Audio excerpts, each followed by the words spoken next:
Good evening, everyone. We'll be beginning in a couple of minutes. We're just going to allow the room to fill up. We have a healthy number of attendees excited to learn about keto and PKD tonight. So thank you for joining us this evening from wherever you are. We have attendees from all over the world again joining us, which is fantastic.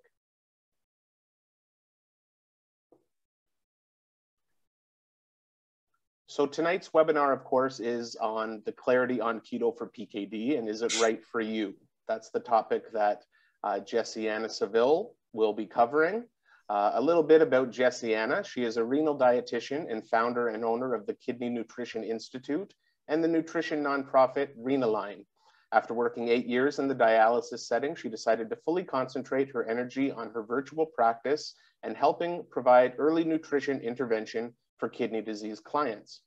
Her passion of getting results for patients led her to collaborating with many incredible PKD professionals to develop the first plant-focused ketogenic approach for kidney patients and other high-level PKD-focused nutrition therapies, such as mastering oxalates, sodium, and gut health. This approach is used in her practice and was developed into a group program, Renew, that will start a clinical trial in Toronto in 2022. She is also proud to utilize functional integrative approaches in her practice and hopes to continue to advance safe, holistic health for all people with kidney disease. So without any further ado, I would like to introduce Jessianna to take it away. Okay, awesome. We have just, I know we're not quite on the dot at 7. Accidentally pressed start webinar and let everyone in early, and it's fun to already have so many people here. So thank you for joining here. I am going to get started in just a minute because I know that we have a lot of people signed in and they're probably going to all pop in about 1 minute. And that's pretty awesome. I'll give, while we're just waiting, I'd love to see if you guys wouldn't mind popping in the chat, if you want to, where you guys are at in the world. It's always fun to see where people are, or, you know, if you're in Canada, if you can list your province, your city. It's just really, really nice to see where people are all over. I saw somebody from Park City, Utah, and I actually grew up 30 minutes from there in Heber City, Utah. Ontario. I am, I'll just tell you I've got 2 Canadian things that are significant to me when it comes to Canada. One is I am a diehard, you guys maybe will laugh at this, diehard forever and ever fan of the Anne of Green Gables. And on my bucket list is to go to Prince Edward Island, of course. And then the other thing is my family took several family vacations up to Glacier National Park. And I remember sitting in a kid and driving along those narrow roads in our minivan and hoping I wasn't going to fall off the cliff. And that's what I remember very distinctly about that. So, but yeah, it's so great to have you here. Okay, 7 o'clock on the dot. Let's go ahead and get started and be very prompt. I'm going to go ahead and share my screen with you. I'm really excited to present this information, and I'll tell you why, is because there is as much misinformation, maybe more information, misinformation than really good information when it comes to ketogenic diets and PKD. And so it's really exciting to be able to share some of the story behind developing this therapy and also give all of you, hopefully walk away with some really solid practical tips, some ways to think about, is this right for you? And that way you can make some really good decisions on what to do. Now you're going to see a couple of brands on here. Renew is the group program that is going into the clinical trial. We run that out of the States. We did our first Canadian cohort this last year with Jennifer Zanetti, which is our dietitian in Canada that helps out with that. And she was running her very small group of Canadian patients in preparation for the clinical trial. And then Kidney Nutrition Institute is the main organization that I help run. And we're a collaborative group of dietitians. And we just are very passionate about advancing therapies and finding solutions, because I do think that our bodies are meant to heal and to function right. And it's just getting the pieces together. Okay, so let's get into here. So where are we going to go tonight? What are you guys going to be learning? What are we going to be talking about? I'm going to just give you a quick intro, a little background on why keto is a hot topic. Some of you may have read all the papers and know the research inside and out, backwards and forward, maybe know it better than me, but I want to give you some insight. If you're new to this space, why it's such a hot topic for PKD, why it's popping up in all the forums, why everyone's excited about it. Just the basis of the science that's out there right now. I want to talk about what a real ketogenic diet is and what it is not. There's a lot of confusion about this. We especially see tons of confusion about this with medical professionals, sadly. I want to give you a couple things to think about if you're considering trying this. There are some people that absolutely should not do keto. It's not safe for them. It doesn't matter if you have PKD or any other condition. If you're human, there are some conditions that should not be doing ketogenic diets. And then a few things to think about, things we see commonly that need to get resolved before people start ketogenic diets. I want you to get a good perspective of what the food actually looks like on a plant-focused keto. That's not vegan, it's just plant forward. I want to give you also perspective of who are some of the players in this space and a few other dietary considerations outside of ketogenic diets that can be helpful. Nutrition is so incredibly powerful. It just really is. It's not powerful like that, but those, you know, the little pieces every single day make a difference. Those little tiny choices make a big difference. So let me kind of back up a little bit on what I call some of the top 7 diet strategies for PKD. We're not going through all of this tonight because there's just not time, and I wanted to focus on understanding keto a little bit more. That's where so many questions are. But if I happen to talk way too fast, then I do have some extra pieces prepared on this if I need to. But basics on dietary strategies. Here's kind of where the research is starting to emerge and where you're starting to see there being interventions on a nutrition standpoint. So number 1, simplifying sodium. Number 2, obviously a good fluid intake. Number 3, manage, not obsessing over oxalates. I do include that in this presentation. It's a really important piece. Pick more plants.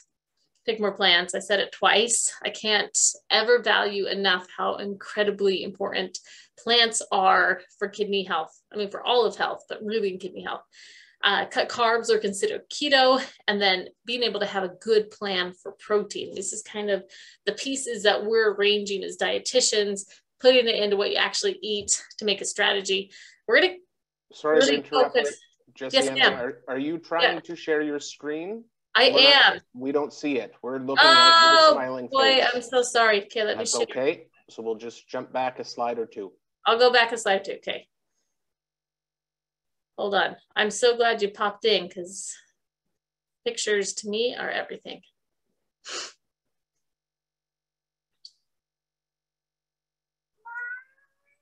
Okay. And let's see if this is going to open up now.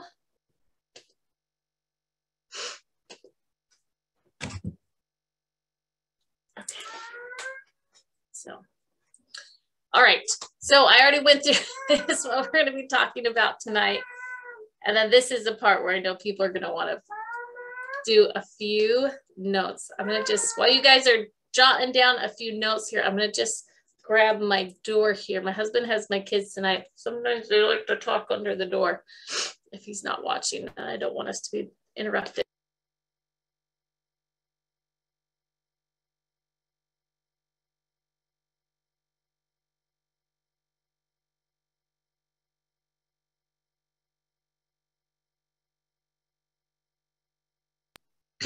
Okay, so like I mentioned, we are going to really focus on understanding this a little bit better, cutting carbs, understanding ketogenic diets. There's a lot to talk about. All of these other ones, we could have a full presentation on every single one, but we're going to just focus on this because that's where some of the questions are. And it kind of leads into talking about that clinical trial coming up. We can get going the right way here. Okay, one thing that I want to preface before we talk about keto and tell you why I'm really excited about this is that one of the things that is exciting about ketogenic therapies is not just ketogenic therapies. To me, one thing that is really exciting about the research that is coming out, even the research on animals that kind of started this trend, is that it gives us physiological pathways to target and to learn about. And that helps us find solutions. So ketosis is the start of this journey of learning how we can use our environment and the foods we use to intervene in what used to be thought of as like there's nothing you can do about it sort of disease. And now I feel like there are options and we can start looking at how those are going to develop over time. And maybe it will lead to new pharmaceuticals. Maybe it will lead to smarter supplements. Maybe it will lead to really focused dietary approaches. But the thing that is so crazy exciting to me about this research coming out now is that we can start looking at new solutions and we can find solutions. And that is always how medical care should be. It's finding solutions. So on my side, I think the research on ketogenic diets and PKD is probably some of the most significant findings that have happened in the last 50 years, probably in all of kidney disease. Maybe that's a little bit over the top, but in my opinion, it's really, really exciting and very, very important. Okay, so let's just talk. I want to give you just a little bit on the basics of ketogenic diets. So as many of you guys know, in 2019, the Wines Lab at UC Santa Barbara, they came out with some research that showed in their animal models that ketogenic diets, they did not just slow progression, but they actually decreased cyst size in the animal models. And so that was like a kind of a huge thing, a really, really big thing. And that research came about in a really interesting way. They had started about with doing low calorie diets, and they saw a little bit of progression there and figured, well, why does a low calorie diet make a difference? And they noticed that the animals were eating all their food all at one time. So they're like, well, maybe it has to do with fasting and the mechanisms that go into fasting. So they did a study on intermittent fasting and ketogenic diets, and they found that they were able to get some results with that too. And that led again to, well, is it fasting or is it that the animal's getting ketosis or, what's going on? So then they tried a ketogenic diet and then they tried just using BHB. And so each one of these steps, I think sometimes people mush them all together and say, we have to be fasting, have to do keto, have to do, all these different things. But actually that research on each of those pieces was progressive with kind of, and I'm sure it's not even done yet, the culminating factor honing in on beta hydroxybutyrate being something that's very impactful for PKD. And beta hydroxybutyrate is something our bodies naturally produce in ketosis. And that's one of the reasons ketogenic diets have become really exciting research. So in a normal diet, we eat carbohydrates, we eat a lot of different things, but carbohydrates turn into glucose, and glucose is an energy source that our bodies run on. If you have a lack of glucose in your body, then you are going to switch to using ketones as your energy source. Our bodies are really smart at not dying.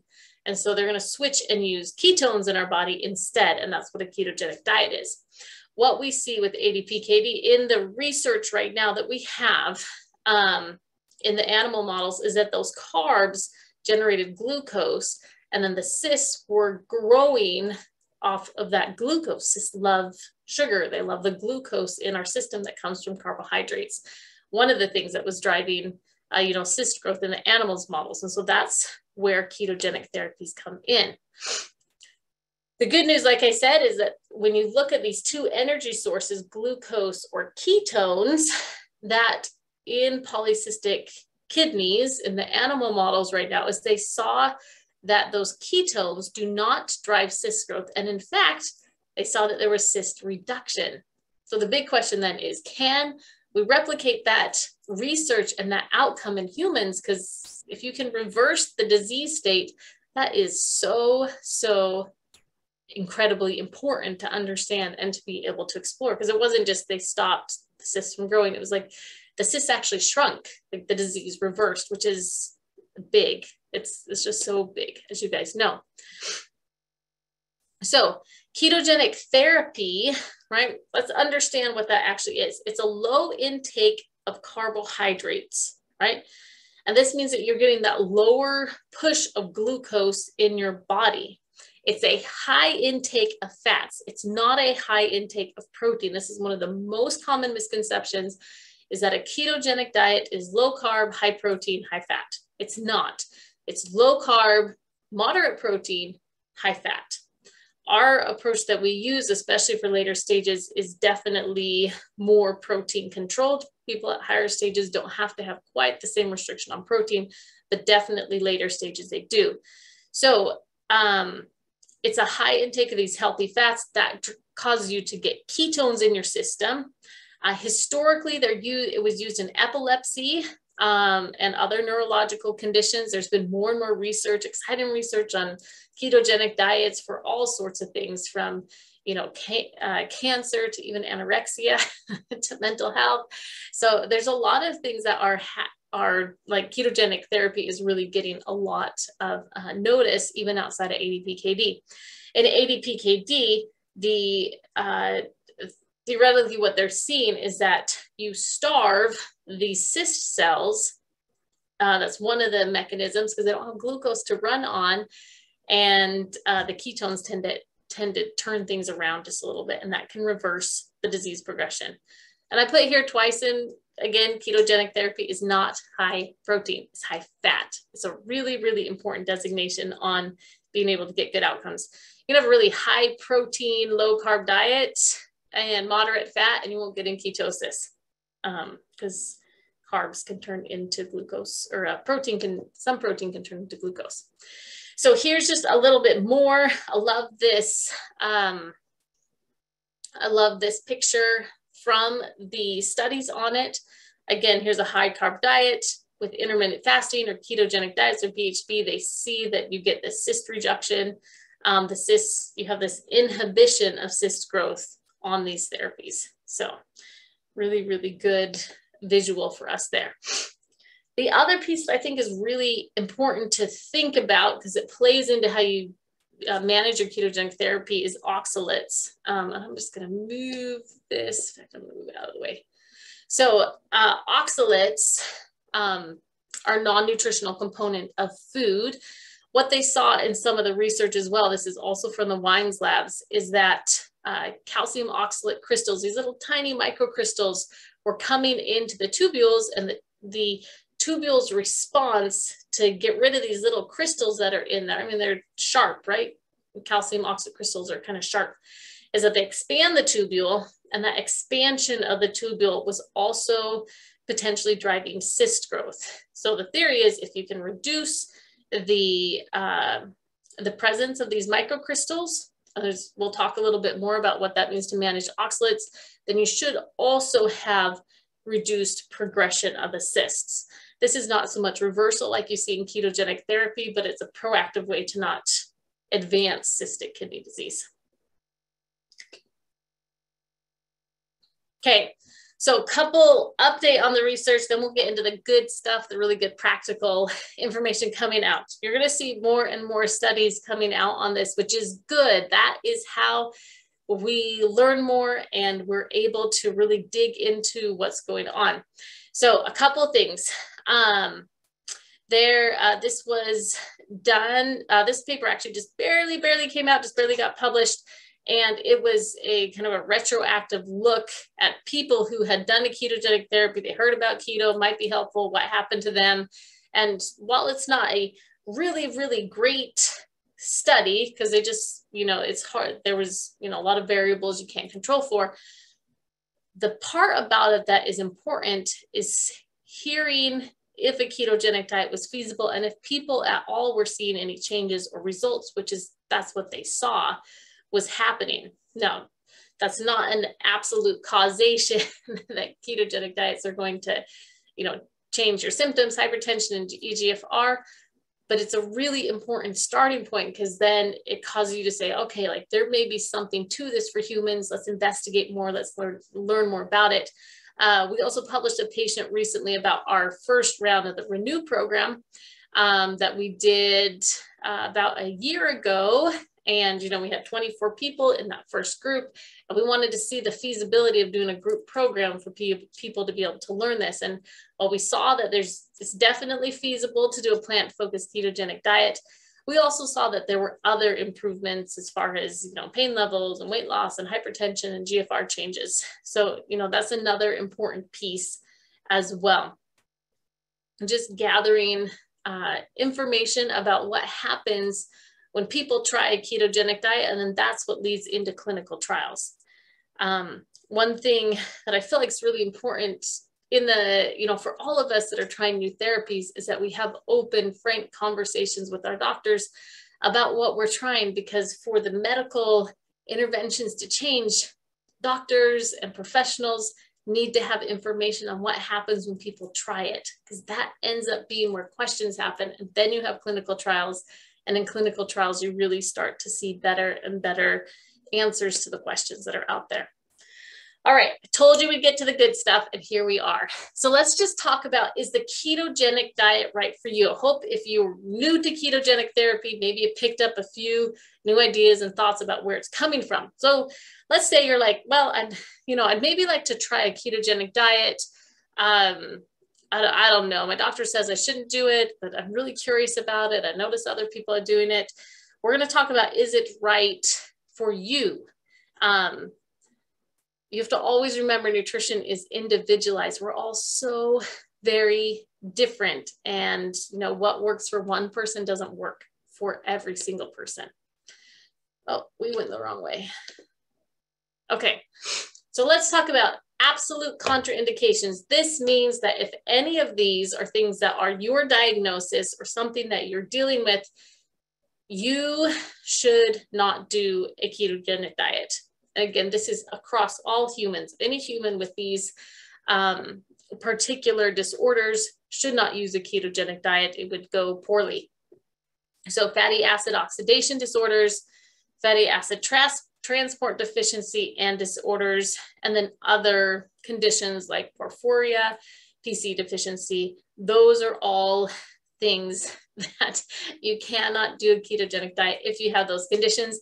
If you have them, you would know that you have them because it probably would have been diagnosed in your childhood. Now let's talk just a little bit about relative contraindications. That's a big word. And what this means when I go through this list is not that you can't do a ketogenic diet if any of these are things that you have problems with, but it means that you need to address these first. And you need to think about it and have a good, smart plan behind what you're going to do. Sometimes implementing ketogenic therapy is a step 2 for people. Step 1 is we need to get the gut healthy. And then step 2 is we use a ketogenic diet. So there's some ways that if you hop right in, you're ready to go, I'm going to start now, it can end up being a bad experience if you don't have some management behind it. So I'm going to go through these. These are more common than the very rare disorders I just mentioned. So kidney stones can be a problem with ketogenic diets. It doesn't mean you can't do one. Again, it means that you need to have a really smart plan. You need to understand why you were getting kidney stones in the first place, so you understand how you're going to make the ketogenic diet safe. Sometimes kidney stones are a big problem because of the fluid shifts that happen in ketosis and the heavy protein that people put on board. So a lot of times people can still do a ketogenic diet if they've had kidney stones, but they need to be conscientious of what's going on there. Pancreatitis, obviously, if you have an active liver or gallbladder disease, it's not a great idea to do a ketogenic diet, obviously, because those are some of the places where we produce enzymes to break down fat. If you have a history of gallbladder disease or gallbladder removal, you can do a ketogenic diet, but you're going to probably need to ease into it and test tolerance of that high level of fat. Type 1 diabetes, Again, it's used for type 1 diabetes in other situations, ketogenic diets, but you need to have some monitoring and some really good conversations with your medical team. Eating disorders, history of eating disorders can be a tough one with a restrictive dietary protocol. Sometimes, that refocus on food can really exacerbate it. On the other hand, there is actually some research with ketosis and anorexia, but it's a really specific way how they run the protocol in those cases. So again, it's something to work with a medical professional on. If you have significant food allergies or intolerances, a lot of times that comes down to gut health. You're going to want to address those first, because you definitely don't want to add in a bunch of foods that are just going to make you feel bad and cause extra inflammation. And then this is probably the biggest one for us, is this impaired digestion. So people that are already having tons of bloating or gas, or they just don't digest their food well, you really should address the digestion first and ease into a ketogenic therapy, or kind of test the waters and make sure it's going to work for you. Times where it hasn't worked for patients we've worked with has often been because their digestion was not in the right place. We had to stop, go back to digestive health, and then move forward to keto later, if even. Sometimes it just wasn't going to work for them. So if you decide you're going to start a ketogenic therapy, you don't have a rare disorder where it may be contraindicated, you've addressed maybe some underlying conditions that might make it uncomfortable to follow a ketogenic diet, there are things that should be monitored on a ketogenic diet for everyone. We do in the Renew program, we do quite a bit of monitoring of our patients. It's amazing for patients because they really understand how nutrition works for them, and how food is impacting them, and you want to go from there. So things to monitor in a ketogenic diet, you're going to monitor your ketones. We run a more liberal ketogenic approach. So actually we run ketones, our goal is, above 0.5 all the way up to 3. More is not necessarily better. Fiber is a really important part. People that go meat heavy usually forget the fiber. So we monitor fiber in it. We want to monitor the electrolytes. There's a fluid shift that happens when people move into ketosis, and, the cramps and the headaches and keto flu, all those things a lot of times are linked to electrolyte imbalances. So getting enough potassium and magnesium, again, these are very individualized for the person. Understanding how much vitamin D, pretty important. Calcium is a huge piece. Enough fluid, getting enough sodium. We see far too often it's too low on sodium. And when you start a ketogenic diet, you need just a little bit more because of that electrolyte change. Understanding oxalates. And then you need to get really smart with your labs. It's good to have labs before, and probably about 6 weeks in. Blood pressures change a lot for people. Oftentimes they'll reduce on a ketogenic therapy. So monitoring that, watching your weight, make sure it's not dropping too fast. All of those are really important pieces to watch out for.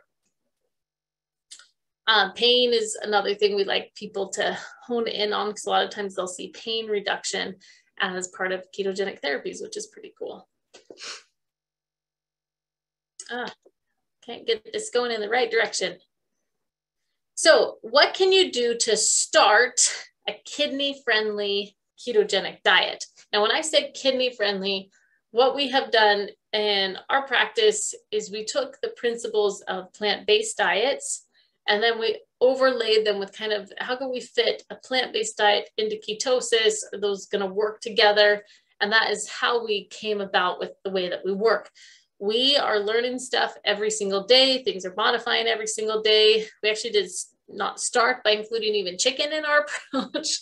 And we've added that in. And so, things are always evolving a little bit as we work with patients and see what they're doing and seeing what's working and what's not working for people. Yeah, and I cannot, my little mouse here's not working. So a ketogenic diet, a lot of people ask, what are my macros like? What am I going to do? Ours is generally about 70 to 80% fat.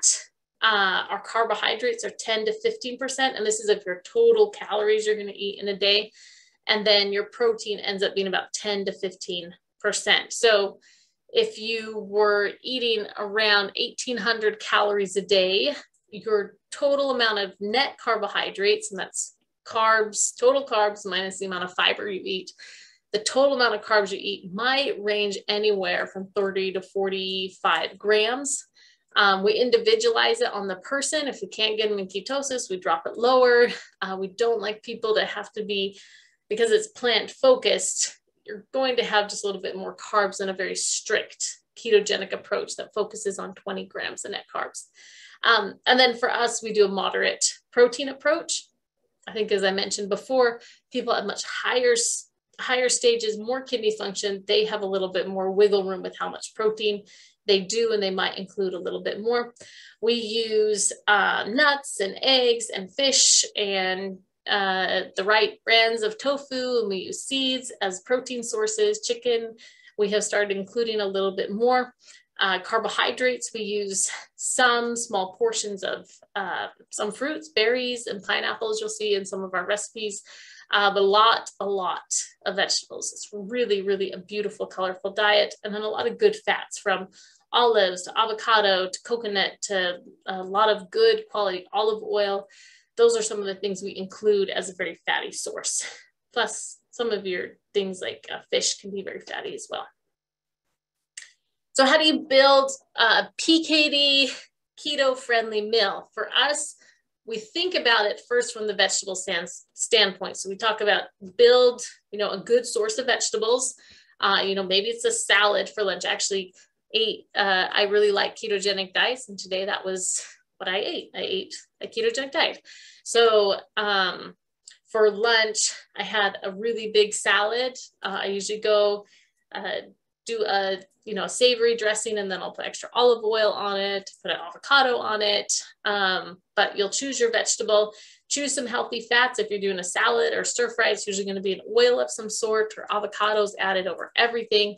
And then you'll choose a protein of some sort. You may prioritize plant proteins like nuts and seeds, but maybe you're going to use a little bit of shrimp or a little bit of chicken or a little bit of fish.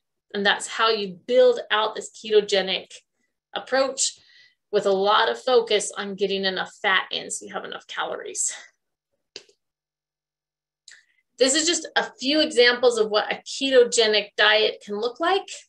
Things that some of our patients might eat, some of the foods that would be involved. So avocado, you can see there as well. Salads, we use a little bit of tuna, fish, tomatoes, a lot of good things there. This would be a typical dinner. Maybe you have some fish, a lot of vegetables. Eggs are like a really nice side protein with the yolk, which can be a really good sauce for a lot of people. So let's talk about a few. This is I'm sorry, this is a busy slide, so I'll just walk through these one by one. Some of the pitfalls that people fall into when they're trying to use a ketogenic diet. And as you're considering, is a ketogenic diet right for me? I'm going to pull these back into where we see people are successful. And as you think through these, you want to think, would I need support there? Is this something I'd have no problem doing on my own? You really don't want to go into it haphazardly. So having a good plan behind it, I feel like, is a really critical part of success. We test out all our dietary approaches. And the first time I tested out this approach, I was like, got this. I'm going to just dive in. I'm going to follow it. But I did not put a plan into place. And despite knowing the recipes, knowing my macros, like knowing the therapy, and I work with people all the time, I was not successful. The next time, so that lasted for just a few days, and then I just saw I was a disaster with it. So the next time I focused on getting a good plan in place. Where am I going to get my fats from? How am I going to do my testing? What do I need to meal prep? I was far, far more successful. And I love the food on ketogenic diets. It's good. It's fat, tastes good. So a couple pitfalls that we see. Number one, people that dive into ketogenic therapies and they don't monitor their ketone levels. You won't know if you're in ketosis or not, or too much ketosis, or you just won't know how the food is impacting you unless you test your ketone levels. We typically do a morning ketone level, which is usually the lowest of the day, and then an evening or afternoon ketone level. We also find that people that don't track their intake, they really struggle because they don't know where their magic spot is with carbs. They don't know how their food is impacting their ketone levels. So being able to track your intake is good. We use the app Chronometer in our program and with our patients.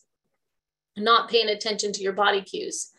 Some people feel like they must be a martyr for the disease, and no matter what, they will follow a ketogenic diet. And they don't pay attention to how their body actually is feeling in that diet therapy. And maybe they feel really awful, but they just want to keep sticking with it. You should feel good on a ketogenic therapy. And if you don't, you got to back it up a little bit and figure out why you're feeling awful. Some people, a couple of days, they won't feel especially good because they go through that keto flu, but you really want to be able to pay attention to your body cues. Meal planning and meal prep, in my opinion, is really, it doesn't matter if you're doing ketogenic therapies or autoimmune therapies or plant-based therapies. Meal planning and a little bit of meal prep is really a foundational piece of success, because you just think ahead on what you're going to be doing. So we find that that's a piece of success. For me, this was the piece that caused me to fail the first time, is I did not meal plan or prep, and I did it very haphazardly. Sleep and stress can really impact your ketone levels. If you have a ton of stress in your life, not able to sleep well, it's probably not the best time to dive into an intensive dietary strategy. Though some people say they sleep even better when they are in ketosis. Not tracking protein intake for us. And again, I'll just emphasize, especially at these later stages, being really mindful. The protein is important. If you're going to put a wrench in your progress, it can be, in my opinion, way too much protein when it comes to ketogenic therapy. Overeating carbs, undereating carbs, too high ketosis, too low ketosis, finding your magic spot is a pitfall for people. We find also that people aren't used to eating that much fat. And so it can be a little bit of an adjustment, and they're not eating enough calories. And they either feel hungry all the time, or they are losing weight really fast and losing muscle mass. So getting enough calories is important. You do need just a little bit of prep time to be able to make sure you have, you have a plan, you have some fat bombs, you have some good snacks on board where you're going to be able to bump your calories up. We see people eat way too many processed keto products. Number one, they have a ton of almonds in them usually, which is a lot of oxalates, but just processed of anything is great as a support in a diet, but it's not great as your daily basic food that you eat. Way too much dairy, not enough sodium is a pitfall we see. People have been used to being on a low sodium diet, a really low sodium diet, and then you add on ketosis, which is diuretic, and they feel really terrible or get cramps. So they need to be able to bump your sodium up just a little bit. Not enough fluids. Again, same reason, moving into ketosis, you're going to get rid of fluids a little bit easier. Way too much animal protein can change a little bit based on the stage. Not enough vegetables is a huge one for sure. Not enough fiber is another, probably the number one pitfall I see in mainstream ketosis is it's just fiber deficient. People really wreck their guts while pursuing a ketogenic therapy. And then for other people, we see they struggle with getting ketosis. They're doing everything else right. And sometimes it's just because they're not aware of where there are hidden carbs, like in things like sugar-free gum or sugar-free candy. And so they're knocking themselves out of ketosis. So pitfalls that we've seen with patients, frustrations is another way to put it in digging into a ketogenic approach. For you, if you're thinking about this, but you're in a crazy busy time of life, it's probably not the best time to do it. You need a little bit of time to meal prep, to be able to track your food. Those are going to be key pieces of your success, and also understanding your body. If you hate going to the doctor and you don't want to get labs, that's probably not the best therapy for you either. You really should get some baseline labs to understand what's going on with your body. So I think those are really important things. Okay, a couple other considerations on a ketogenic diet. So these are not necessarily so much keto related. We pull them into a ketogenic approach, but these are things to be aware of. Number one, sodium, what I mentioned, no is not better than low on sodium. You can use no salt seasonings, focus on whole foods, but sometimes if you're going to use a ketogenic approach, you're going to need to use a little bit of salt. Otherwise, if you're currently in the stage of you're eating a lot of processed foods, regular, westernized diet, that's an opportunity to improve your kidney health, is to be able to cut back on your sodium. And you can do it incrementally over a month, and even just moving towards less processed foods and reducing your sodium, less eating out, can make a big, big difference in the progression of your disease. Getting enough fluid, people just say, how much is that? About 80 to 100 ounces a day. The one specific thing I'll note on this again is it can be very individualized for the person. We have diligent patients and they're drinking so much fluid and they don't feel good until we cut it back just a little bit and they find kind of a better sweet spot of homeostasis. Manage, but don't obsess over oxalates. Going to go into that in just a second. Pick more plants and have a plan for protein. But this plants is really important. I mean, every meal, having some sort of a fruit or vegetable at every single meal is a fundamental part of really good, healthy eating. And then protein as well. Okay, so we've already talked a little bit about oxalates, what it means. For us, there's 3 pieces to this strategy, and I'm going to show you a couple more specific pictures. So number 1, you want to avoid some of your highest oxalate foods. It's usually not hard to just swap them out, whether that's spinach or almonds or beets. I'll go through a couple others, but that's only one part of it. There's so much buzz about which list do I follow with oxalates and how do I know which foods are highest in oxalates. Knowing which foods have oxalates is one part, yes. The second part, though, is knowing how to manage them. Even our dietary oxalate intake is only one piece of the oxalate puzzle. Even your gut can produce and manage oxalates as well. So the other part of it is being able to manage it. And that comes to having enough calcium in your diet, because calcium binds up oxalates so you don't absorb it. Being able to have the right pH of your urine. So this is where you'll see citrate in products like Ketocitra, because the pH of your urine really determines if those little microcrystals that we talked about right here, if they are going to actually form. If your urine's more alkaline, these are less likely to form, and you're not going to have the microcrystals. And then getting enough hydration. So it's dietary oxalate intake, but then you have calcium intake, citrate, and hydration. And you can get citrate also just from your food as well. So a couple high oxalate foods. Again, we talked about spinach, almonds, beets are some of the big ones we point out in particular. It's just so easy to switch these ones out for something a little bit lower. These are like tons of oxalates in those foods. Manage using a source of calcium, using a source of citrate. It doesn't have to be this. It is an innovative product on the market. You can use lemon as well, and using some sort of fluid as well. And just to give you a few ideas, again, of foods that we love, like foods we are including in our nutrition protocols, is we use eggs, and we use fish, and we use pepitas, and we love lemons and limes and blackberries. We use clementines and radishes and olives and coconut and avocado are some foods that we really, really love and enjoy. Okay, so a little bit more information. I've given you kind of a taste of thinking about, should I use a ketogenic diet or not? A couple places where you can find more resources on how do I do a ketogenic diet, right? That's the next step. How do I do a ketogenic diet that is controlled for oxalates and considers my kidneys as well? How am I going to do that? Well, there's a couple players in this space, and I just want you guys to be able to watch them for the research. There's been a little bit of confusion about who is what and who's doing what. So Kidney Nutrition Institute, that's my group of dietitians. We have helped develop the Renew program, which is where we run the group program on this plant-focused ketogenic approach. And we do it over 12 weeks so people can understand that. Santa Barbara Nutrients has been a big player in kind of pushing the research forward on this. I cannot tell you enough good things about how they are actively involved, Dr. Wimes and his team, on really being able to study and engage on how is keto going to work for humans, right? It was his research, his lab's research on the animals. And of course, he wants to find more answers. So Santa Barbara Nutrients has been a big player as well, and they are really good at producing content as well on ketogenic diets.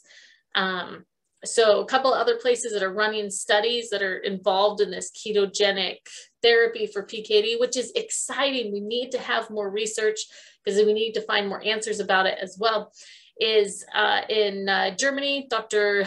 Mueller and his colleagues, they are doing some research on ketogenic diets and PKD. And then in Canada as well, really exciting. That's where the clinical trial will be, that we're going to be doing it at University of Toronto with Dr. Pei. And that is at the Center for Innovative Management for Polycystic Kidney Disease. I gotta make sure I have this right. And I love Dr. Pei and his team as well. And, you know, I love that they're willing to put resources and time into answering questions if a ketogenic diet will work for PKD. So if you're in that Toronto area or you're really interested in this, they are some people to get in touch with, because they will be pulling a lot of the people for that clinical trial from their patient database. A couple other, you know, options out there where you can learn about ketogenic therapies and engage in this. And I mention these as options because I know the question will happen. It's not meant to be self-promotion and pitching. But again, that clinical trial at University of Toronto, I'm not sure if it will start September or January. We always have to wait just a little bit of approval boards, but that's a really, really important, valuable thing to be involved with. If you have PKD, it's hopefully will give us a lot of answers.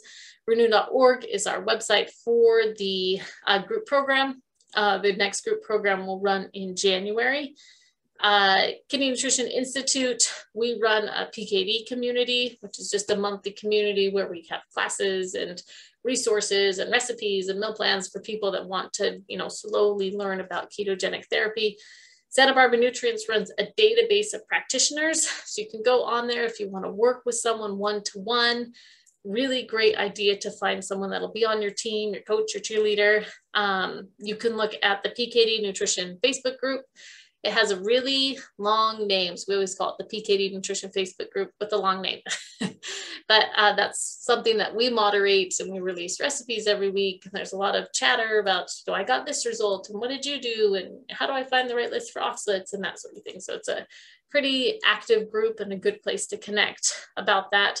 And then Diana Bruin, who helped develop this therapy through Kidney Nutrition Institute. She's ran the first several programs through Renew, a beyond phenomenal professional. She runs the PKD Dietitian, PKD Nutrition Academy, and they start more with some basics outside of keto on what you need to do for ketogenic therapies. And then sometimes they'll do a few modules on keto as well, but I can't say enough good things about her. It's been, you know, really great to work with her. Okay, so I'm going to see. I ended right on time, so we won't get to the rest of my slides, even though I got a lot more. But I would love to answer questions that are out there, things that people have questions about, and kind of dive into it for the next, 15 to 30 minutes or so, depending on how many questions we have. Awesome. Well, thank you, Jessianna, so much for a very informative presentation. A lot of exciting things coming down the pipelines with respect to keto. And I know we do have a lot of questions, so we're just going to dive right in. Sure. The very first question I'll ask is, can you prevent weight loss and or weight gain on keto for thin people? Oh, I love that question. Yes, it's actually a really common concern. We have a lot of people come in, they're like, hey, I like the weight I'm at. I don't want to lose weight. I want to gain weight, so I want to stay where I'm at. And again, it comes down to really getting your caloric needs right, making sure you have enough calories and, that sort of thing. So yeah, absolutely. That's one of the big considerations and a great reason to work with someone one-on-one. Okay. Next question. If someone has just started the Mediterranean keto diet, should or could they jump in a study group? They probably could still. You're going to have to go through all the qualifying factors of the study. I think the only criteria right now on the dietary is they don't want people on really extreme diets. So. Okay.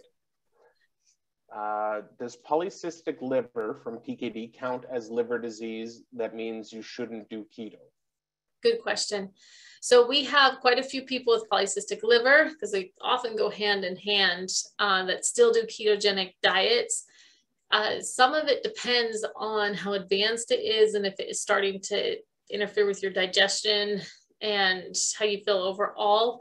I mean, one of the other $1 million questions is, you know, if ketosis can help cystic kidneys, can it help cystic liver? Because, you know, there's quite a bit of discomfort there as well. And I think the jury's still a little bit out on that on our side, but it's something that we're tuned into and want to know more. But you could do a ketogenic therapy unless your digestion's really off. Okay, good to know. Next question. How do beans and legumes fit in your diet plan? That's another good question. So beans and legumes, there's two things that we consider when they're putting them in somebody's nutrition approach. So number one, if we're doing a ketogenic approach, it's going to come down first off to how many carbohydrates they have, because they're quite a carb. I mean, they're fiber heavy, but they're carb heavy food as well. So we have some people that will fit in a little bit, or they'll use it more on a carb flex type day.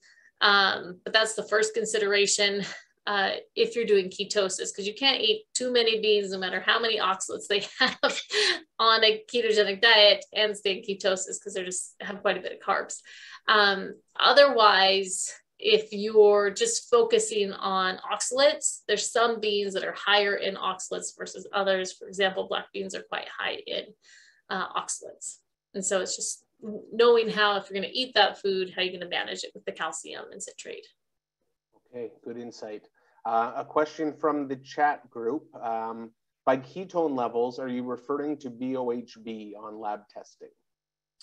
So there's a couple different ways you can, so no, I'm not referencing that in particular. When I mean ketone levels, we use finger pricks as our number one way to measure. There is the breathalyzer that measures your daily ketones. It's called the Keto, K-E-Y-T-O, and that's used in several clinical trials. Some of our keto mentors that we work with when we develop this, they use that in trials for people that don't like to prick their finger. I don't really like the urine strips. They're just really hard to tell if you're really in ketosis, and it's an inexact number. So we usually will use one of those two things, and it's a daily home measurement versus just what you would get in your labs. That's what's going to be most impactful. Okay, another one from the chat box. Is it safe to do keto diet post-liver transplant? That is a good question that I 100% don't know the answer to. I honestly would have to do a little bit of research on it and consider what is going on with the liver in a transplanted state. It's not that keto hurts liver, it's that the liver and the gallbladder work together to produce enzymes that help you break down fat. And if you're not producing those enzymes effectively, you're going to be really uncomfortable on a ketogenic diet because you're just not going to be metabolizing the fat or the nutrients from it. So that's probably more the issue, less that it's going to cause an immune disruption that would knock your transplant out. Okay, we have a question that goes back to your slide related to the studies. They're asking if the results were self-reported. So the first, yes, they were self-reported on both of them. The bigger study with 131, that was sent out with surveys, and then people had to, respond back. Obviously, that's going to create some bias because people that maybe it didn't work out with as well, they may not have responded to that study. So you may have got more enthusiastic people that chimed in. And same with the Renew group, we collected data throughout the program.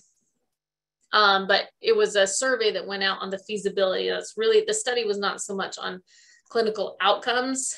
It was more just on, did this program work? Was it possible? Could people do it? Is it realistic? We needed to see that before we moved it into a bigger clinical trial. Okay. What was the name of the app you used to monitor foods in your Renew program? It's called Chronometer.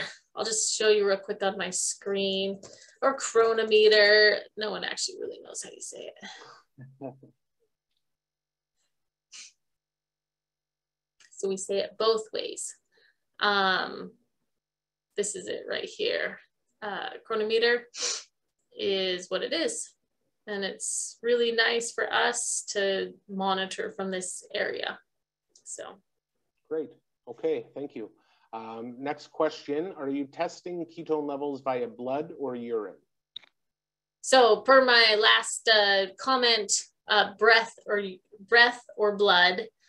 Urine, not my favorite way. I tried that at first when I did the protocol and I was like, I don't really know what's going on. So I got it. I mean, they're $35 to $50 or so to get a ketone monitor. Okay. Next question, with people you've worked with or in the research, is there any concern for high cholesterol levels, high blood pressure with keto? Beautiful, beautiful question. So definitely not high blood sugar. Cholesterol and fat and ketogenic diets, fascinating conversation.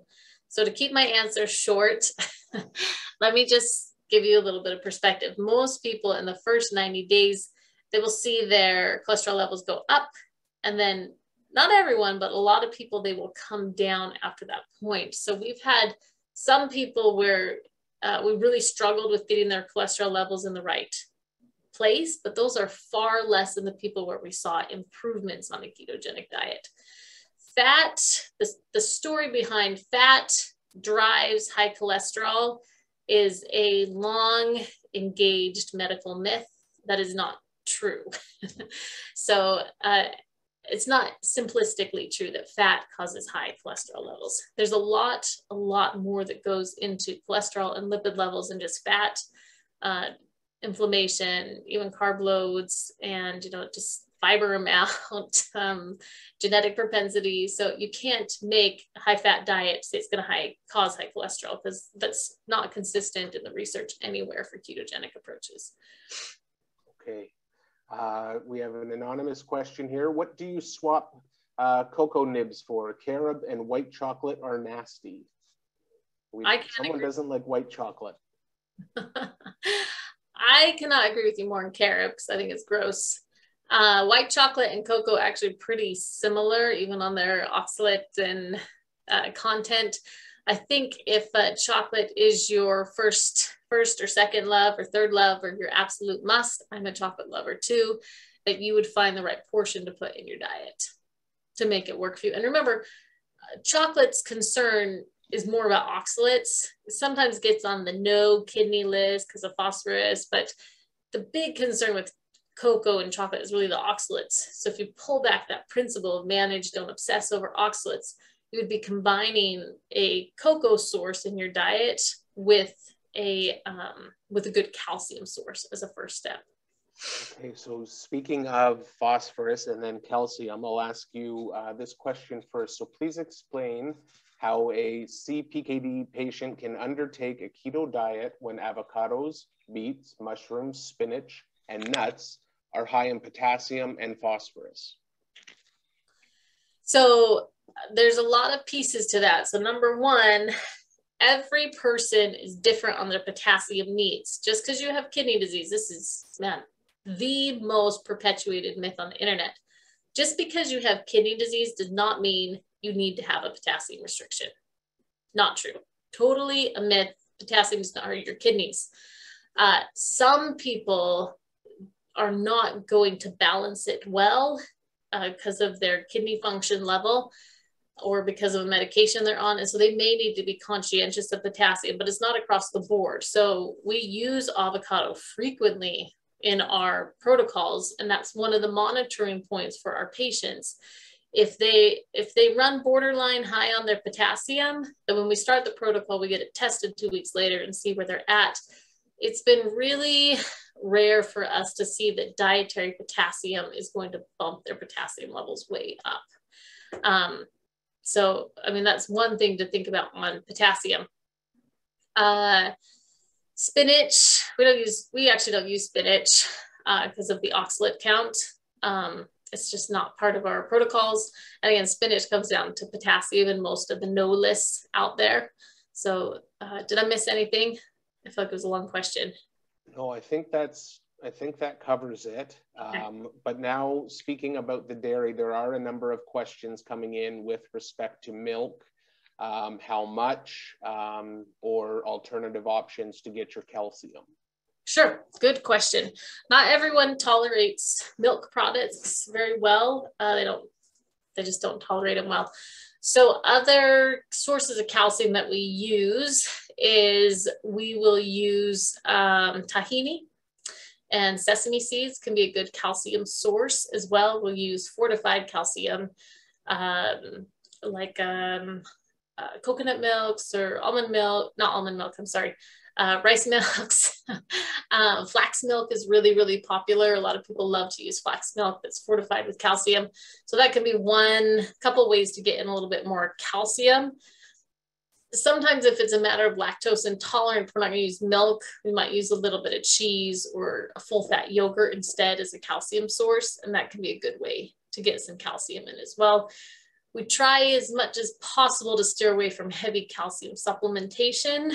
But for the right person, we will sometimes use calcium citrate on occasion to help bind up oxalates, but not on an everyday sort of basis. Okay. What's the next one? What should ALCA or pH levels in our, I think this is what should ALCA or pH levels be in our labs? So if you're looking at, okay, there's two things to understand here. So there's a pH in your urine, and then there's measuring metabolic acidosis in your blood. So pH in your urine, really want to have people above 7, if not closer to 8 or 8.5. Some labs will show the pH of your urine. You can do test strips of your pH of your urine. It can vary quite a bit from day to day. For me, the better marker of metabolic acidosis in particular is looking at your CO2 levels on your blood work. And for us, we aim, and I don't know if Canadian labs are exactly the same. I think they are. But we range for like 25 to 28-ish. Okay, and then touching on that, where can I see my level of oxalate on their labs? You can't. There's your answer. And I mean, oxalates are really a nightmare because you can't, it's hard to measure them in your food. Because even like strawberries grown in California versus strawberries grown in British Columbia, I don't know if it grows strawberries there, but they can have different oxalate counts. And so even databases with oxalates in them, you're just kind of making your very best guess on what's going to be in there because the soil quality is going to impact the oxalate amount. So it's hard to measure it on like a food diary. It's really hard to measure it in your blood. There's some really advanced testing where you can catch oxalate, but it's not commonly used. And even if it was, I'm not sure it would give you a really full picture of the oxalate story. So that's why it's good to understand the principle behind it. What foods are relatively high in oxalate? If I'm going to eat them, how would I manage it with calcium and keeping my urine pH? So. Okay, I'm gonna ask about the clinical trial and see if you know the answer, because once you mention clinical trial, you get people's ears perked. So we have a lot of questions. It's really exciting. Do you have to live in Toronto to participate in the U of T clinical trials? So we're speaking about Dr. Pays specifically. Yeah, so they, right now, as far as I understand, they're going to do the primary recruitment. It's not a massive clinical trial, I think aiming for around 40-ish people, but they would be doing more recruitment from the database at University of Toronto. Okay. So that are and his clinic does see patients from the GTA, so you don't have to live in Toronto to be a patient of Dr. Pays at Toronto General Hospital, so that might answer a couple questions. There's someone asking here, how do I get into a study if I don't live in Toronto? And in this example, it's Montreal. So would my assumption be that we would need to see a Montreal institute or clinic pick up the study? Yeah, so the best way to address this, and again, I think as the rest of the clinical trial details get hammered out, this will become more clear, is to reach out specifically to Dr. Pays' group and say, hey, I heard about there's a clinical trial, dietary intervention. the things that will be done locally there is going to be some of the tests. And I don't know if they're going to do those cross facilities. So whether it's the MRI or blood test or that sort of thing. Things that will be done virtually will be the program, where you run the program virtually. So whether or not you can engage is probably more about how they are pulling, like who they're offering the research study to. And I think they're primarily doing a single site, but it doesn't mean you can't ask, because they haven't totally fleshed out all the participants at this point. And they do have a fairly strict criteria for people to come in, and being able to have a full clinical trial is going to be really important. So, I mean, it never hurts to ask and just show your interest as well. Right. Okay. I know you are a hard stop at 8:15, so we have just under 15 minutes. So we'll try and do a powerhouse session here. And of course, if we can't get to anyone's questions, please feel free to email us at the foundation, npkd@npkd.ca. Send us in your questions. I'll be happy to pass them on to Jessianna, and we'll get you the answers, okay? Why is red meat and pork considered a no-go? That's a really great question as well. So there's two. This is one of the pieces that's not fully fleshed out, especially for PKD. When it comes to kidneys themselves, just kidneys, take a PKD out of the perspective. The pork and the red meat, there has been some pretty strong associations, not necessarily causations, strong associations with more rapid decline. I think some of it is a little bit fuzzy on why. It could be because of certain amino acids create more uremic toxins, but that is what some of the research has shown. And that is why a lot of times we've defaulted back to pulling those out. Now, we may find in the future, as we continue to study this, that there's way more room for protein than we'd think, right? And red meats and porks and all that sort of thing. As clinicians, for us exploring this therapy, it's important to, like, we're trying to figure out what is going to be most doable and work, but also we don't want to start an intervention that we think has a lot of merit and muddy the waters with things that are not working for kidney disease anyways. And so for us, if we put a lot of red meat and pork in our protocol, and then it's like, whoa, like a lot of people's kidney function is failing, it must be the ketogenic diet. It may not have even been that. We may have totally missed the boat on where the therapeutic benefit is in the approach. And so that's why we have started a lot more conservatively, I think, than some of the other, conversations, because we need to understand which part is therapeutic. Then we start expanding into, well, can we add this piece in? Is it going to impact us? If we start too broad, you can invalidate the whole therapy, and that doesn't help anybody. Right. What's the long name of the Facebook group you mentioned? Can I just drop it in the chat here in just a second? Yeah. Right when we're wrapping up and I'm closing out, you can do that. Info pop in there. It's a really great group, and we moderate it to keep it positive and hopefully not confusing. Okay. A question that I get to answer. Is the recording of this going to be available after? So yes, it will be available approximately 1 week from today.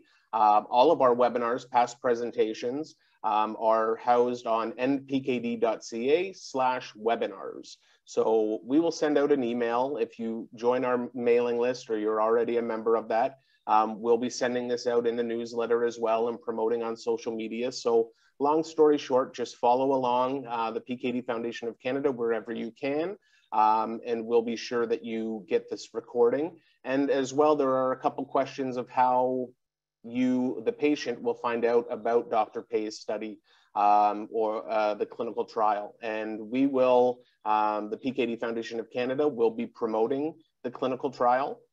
So if you're, again, a member of our mailing list or you follow us on social media, we will be making posts to connect you. So once information becomes public and is available, we'll be sharing that. So it's a good way to get involved. Join our mailing list at npkd.ca. What do we have here? Is intermittent fasting an alternative to keto or compatible with it? good question too. So if you remember at the beginning, I talked about the scaling of the research through the Wines Lab. They started with hypocaloric diets, then time-restricted feeding, then, you know, on and on and on. So right now, we understand intermittent fasting or time-restricted feeding's benefit is to potentially produce some BHB. Now, in a rat model, they can move into ketosis much faster than humans. I asked Dr. Wimes once, I was like, why can't we just do intermittent fasting, like lower carb intermittent fasting, not ketogenic diets? And he said, because for our human metabolism to match the rat metabolism, you would have 1 hour a day to eat and 23 hours of fasting. And there is one thing that I've become aware of and, you know, slightly concerned is that there seems to be a lot of focus on extreme fasting, even in the PKD community. That's almost like if we can, you know, if we fast more, we're more likely to get a result. But people have to remember we need nutrients to be nourished. The goal is to get, you know, the right nutrients in. And so if you were consistently doing a 23-hour a day fast with 1 hour of eating, you would become malnourished. At some point you would rob Peter to pay Paul. And that's just not, that's not the goal, right? That's not the goal. Is that we want to live a healthy life, and you need nutrients not only to heal and support lots of different processes in your body, but I mean, food's a pretty important part of us just as being humans. So I don't think it is a replacement, but for us, we will use it sometimes as a step down. So if you're not ready to do a ketogenic therapy, for some people, intermittent fasting is easier, and that is a good way to start balancing your blood sugars. If you're a woman, it's good to make sure that you're hormonally stable before you engage in a lot of intermittent fasting. As a side note, it's a little bit different in a woman's body versus a man's because of our hormones. Okay. A couple quick ones. Can someone on tolvaptan enroll in the clinical trial? This, right now, it is an exclusionary criteria. Okay. Is keto good for people with really low EGFR? You can do keto at a low EGFR. The second person that we did our protocol with had a GFR of 6. He thought his GFR was 30, but when we got the labs back, it was 6. But for him, it was his Hail Mary, and he said, what do I have to lose, right? I have to start dialysis anyways, so can you keep me off of it to get to transplant? And he was actually really successful for 1.5 years. He followed, you know, not 100% precise, but he followed a ketogenic diet. And we actually took him off of keto for a few weeks during that time period just to see if that could relax his lifestyle a little bit. And he ended up becoming more symptomatic. So he stayed on keto till he got his transplant. So for him, it was a lifesaver, to be like really frank. Okay. Is there a link between keto and dry eyes? I have had issues with this over the past year while experimenting with keto and wonder if it's just a coincidence or should I be trying to get more of something in my diet? Yeah, there's definitely a few little links here and there with some odd symptoms with keto. And there can be a lot of different things from carnitine deficiencies to imbalance of your omegas to you're missing a bunch of B vitamins. I mean, processing fat in our body is a pretty metabolically active process. It takes B vitamins, it takes a lot of carnitine. And so sometimes you just got to dig into which piece is linked up to it, and then you optimize it as well.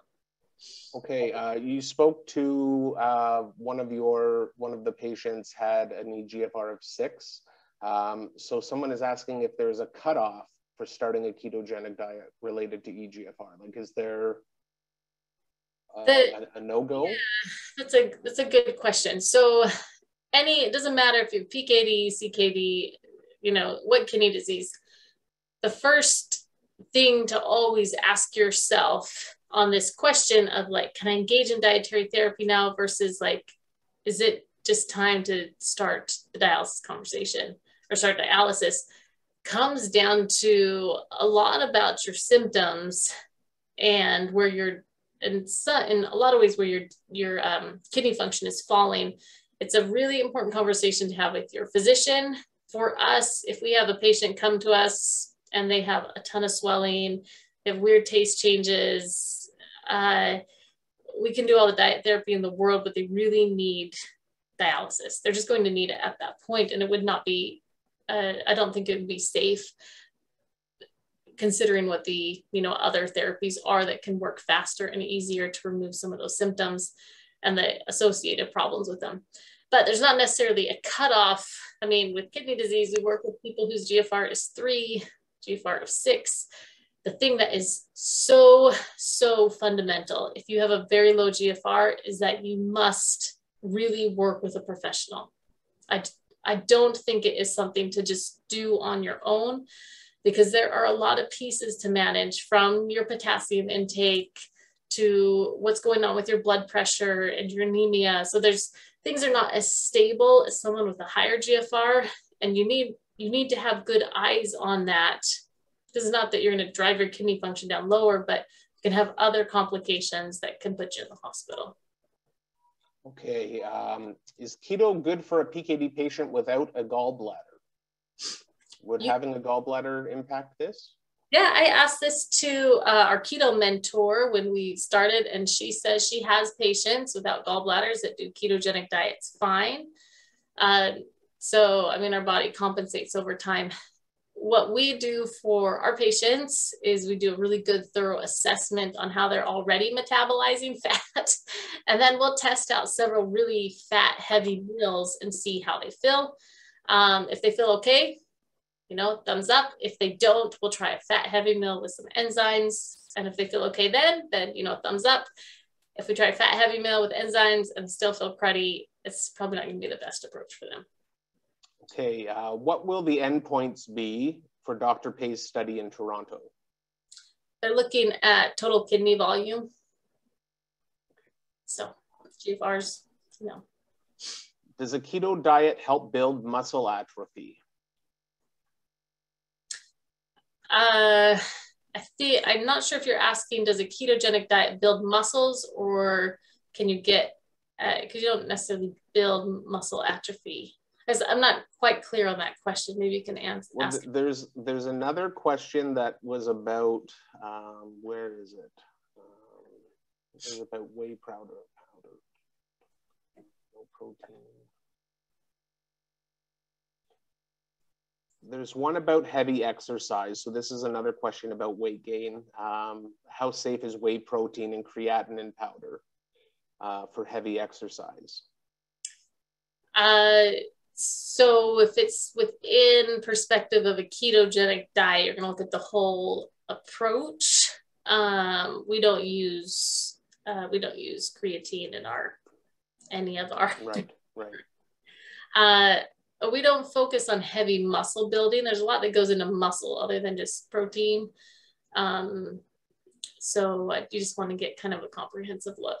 Oh, so here's clarification in the chat. Thank you. I have muscle atrophy and wondering if the keto diet can rebuild muscle mass. I don't know if that would be the direct way to do it. It's looking at why are you having muscle atrophy to begin with, and then can we support all the things that are needed to regain muscle in a ketogenic approach. So a ketogenic approach isn't necessarily the solution for muscle atrophy, but if you wanted to do a ketogenic approach and have muscle atrophy, it's not necessarily a contraindication. Okay, we have time for a couple more, and then as promised, those questions that we have not been able to answer, please do send them to us at npkd@npkd.ca, and we'll get the answers for you, okay? How do you find good PKD nutriologists in Canada, Alberta? Do you have a list? So if this individual, Claudia, wants to email the PKD Foundation of Canada, we have a list of nutritionists and dietitians that we can help share with you, knowing that you're in Alberta. So drop us a line and we'll get you connected. Let's see here, a couple more. I eat cocoa 3 times a day, was off it for 6 months on a low protein diet and became depressed. being switched onto keto from low protein, and chocolate is the only thing I like. Oh, this isn't a question. I just need to have the chocolate. So that's them just saying that they need to have it. A fellow chocolate lover. There you go. I think there's probably a few of us. A question that we don't know the answer to is, when do you expect results from the U of T trial? Right? If we don't have a start date, it's hard to determine when the results would be expected. Is that correct? Yes. Yeah. Okay. There's that. We answered. If my GFR is 14, creatinine is 294, sodium is 6, I'm almost 65 and on a waiting list for a transplant, would I be able to do a plant-based ketogenic diet? My nephrologist and dietitian don't think I should. So GFR is 14, creatinine is 294, sodium is 6, 65 years of age, on a wait list for a transplant. So the question there is what your goal is. If your goal is to delay transplant as long as possible, or like in the case of our patient I told you about, he didn't want to start dialysis. It for him would have ended his career that he really loved. Then for him, it was a good approach. Maybe your goal is you're okay starting dialysis, so then you need to do a ketogenic approach. Questions like that really come down. I mean, you can do one. Can it extend the life of your kidneys? Likely, but not, I mean, we don't have 100% study on that. You could definitely try it. You don't have anything to lose. You would need to work with a professional. I guess that's how it is. Okay, let's take one last question. Is it normal that the creatinine is going up when you start a keto diet? Not necessarily, no. Okay, that was a fast one. Can I ask you one more? Sure. What is the effectiveness of intermittent fasting? Fasting has two benefits for people. One, hopefully it would help balance their blood sugars a little bit more, and blood sugars, glucose, dietitian growth. For some people, not a lot of people, but some people might get a little bit of BHB production towards the end of their fast. Okay. While I wrap up here, then, Jessianna, you just switch me over to host so that I can close out when we're done. I'd like again to take this opportunity to thank you very much, Jessianna, for taking the time. I know there was a lot of things in there, like you said, that you could expand on and do an entire presentation on, one bullet on one slide. So we appreciate you taking the time to walk us through. And obviously there's going to be a lot of information and research coming out in the pipeline over the next few years related to keto. So I'm sure that we'll be staying connected and sharing that information from the foundation standpoint, and of course, any findings from the clinical studies that are taking place and that will take place. Cool. Yeah, thank you for letting me be here. I hope there was value. I appreciate feedback as well on these things. So, but yeah, thank you so much, Jeff, for letting me be here. Love working in this area, and we're really, really working hard to find solutions for you guys. Absolutely. Well, we'll be in touch, and thank you everyone that's joined us tonight. Again, this webinar was recorded, so it will be available roughly 1 week's time up on npkd.ca/webinars. So if you want to stay in the know and stay connected on upcoming events that we have, either in person or virtual, be sure to join our mailing list, and you can find that on npkd.ca. Okay, I wish everyone a great night, and thank you for joining us. Take care. Yeah.